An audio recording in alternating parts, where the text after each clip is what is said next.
Well, as you might have realised from the name of this show, we're not going to duck a fight in what some like to call the culture wars.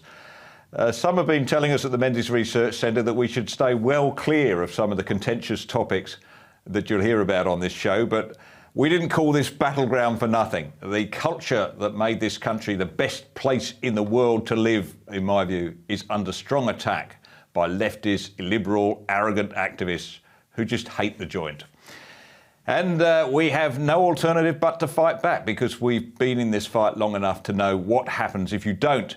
They don't back away, they'll just carry on trashing the place, changing the meaning of words, teaching our children that men can have babies, forcing footballers to wear pride jerseys and bend the knee, lighting our shrines to our war dead in technicolour, pulling down statues, making up Aboriginal history, etc., etc., etc.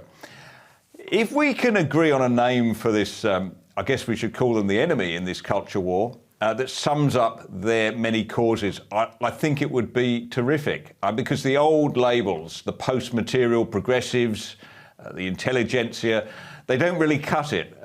The new ones, the new labels that come up from time to time, that the laptop class, the economically illiterate atheist LGBTQI plus minus hashtag lobby, they're amusing, but only for a while. So for now, I'm afraid, we're just going to have to use that ugly word that's entered our main dictionaries 5 years ago, but it's now common currency: woke.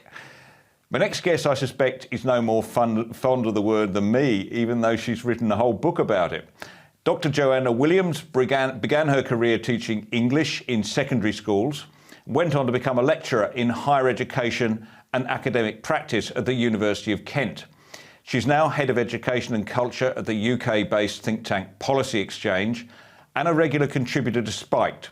She's the author of 4 books: Consuming Higher Education, Why Learning Can't Be Bought, Academic Freedom in an Age of Conformity, Women versus Feminism, and her latest, which has the horrifying title, Why Woke Won. Joanna joins me tonight via the miracle of the internet from London. Welcome, Joanna. Tell me, please, let's start. Hi, Nick, it's great to be with you. Good that you could join us. Tell me, please tell me that title, Why Woke Won, is just a marketing man's idea of a good title, that you don't actually believe that woke's actually won.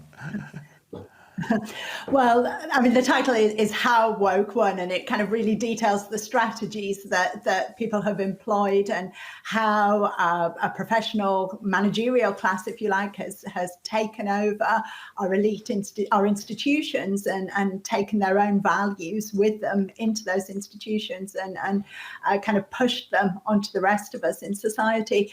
I actually do think it is important that we recognise that these people have won to a very large extent. And I don't say that in any way to revel in their victory.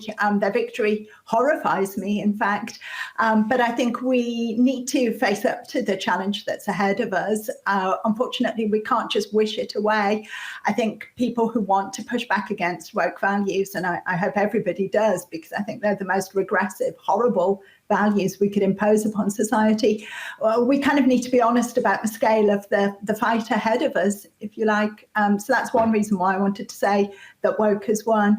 But also the other reason why I think it's important to have that title is because the people who it seems to me are most woke in society and most powerful and most able to impose their values actually try to deny the power that they have. They try to play the role of victim, whether that's based on skin colour or their gender or their sexuality. They try to find some way to claim that they are actually the underdog, that they are the victims, all the while imposing their ideas and their ideology on the rest of society. So by actually saying you've won, I think it kind of pulls the rug, I hope, a little bit on their victim mentality. But I certainly don't think it's a one for all time. And I really think this is a fight that can be challenged.